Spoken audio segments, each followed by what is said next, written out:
You know, we talk so much about the olden times, about how schools used to be centers of learning and how entire communities would revolve around the idea of education, and it became such an important central symbol for villages and then subsequently cities and now of course nations. We often still talk a lot about centers of excellence and say, you know, we have, say, an NID or an IIM, or there's a Harvard or a Stanford, etc., or Shanti Niketan. And we talk with such reverence about of places that had this impact and influence in society.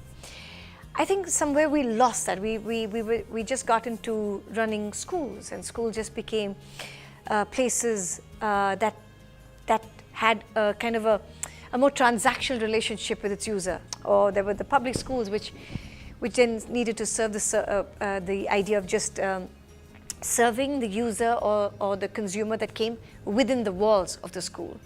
And I believe schools can be so much more. It's not just to be a school in the world, but can schools be schools for the world? I think that's really what happened and what started the Riverside story.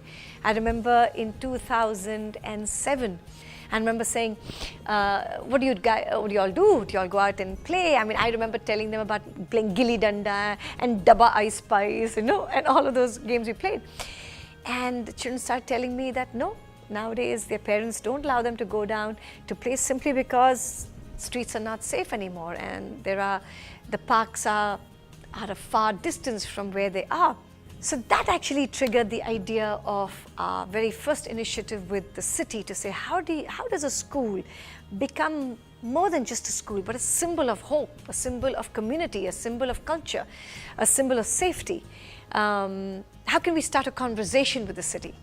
So I remember the children and us went trotting all the way with this promise and this hope in our heart, and we went to NID and IIM, which are arguably the most important institutions of design and management, and said, we've got the best institutions, we have to collaborate and do something for the city. Our children have to believe that the city cares for the child. So they became partners, and then the children walked into the cabins of the municipal commissioner and the police commissioner saying, we need to believe that the city services designed for childhood and for children. And that conversation just got momentum, and it became a wonderful story that started the initiative approach, which is how do cities care for its child? How do cities become child friendly? So that became one of the reasons to go beyond the walls. So not just serve the children who came into Riverside, but to go beyond and start having conversation with all children of the city. So it became a completely open source, free initiative where all children could congregate on the streets of the city and really believe that even if it's for 6 times in the year, the city does slow down for its child. Subsequently, Design for Change that started in 2009, again with this belief that if we were seeing the magic happening for children at Riverside, well, Riverside will always be a small school, 400 strong. That's just too small, right? So how do you take an idea that was working for children at Riverside and taking it beyond? So the children, of course, co-created this idea of taking design thinking into 4 simple steps: feel, imagine, do, and share, which will help release the I can superpower. Well, that started in 2009 again to serve the same purpose to first India. Of course, we reached 30,000 schools in India in year 1, and then subsequently to the world. So today, Design for Change is one of the largest movements of change, started again from Riverside.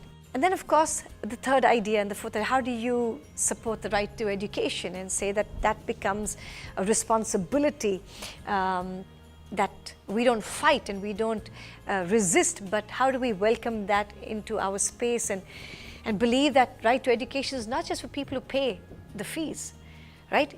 I keep saying right to education as an expanded idea, that some children deserve it and some children need to preserve it. So just because you can pay the fees doesn't mean that you will remove the right of somebody else to have education. So that became another idea that Riverside started in 2010. I think what I'm coming back to is the idea of a lighthouse. And I often use a symbol or a metaphor to say that all of us have this light, this lighthouse, and it needs to be switched on. And just like how the lighthouses used to help give hope and direction to people lost at sea, I think all of us can switch on that lighthouse within us. And schools can be lighthouses for the community. So I think Riverside said, we will not be the best school in the world. We will try to be the best school for the world.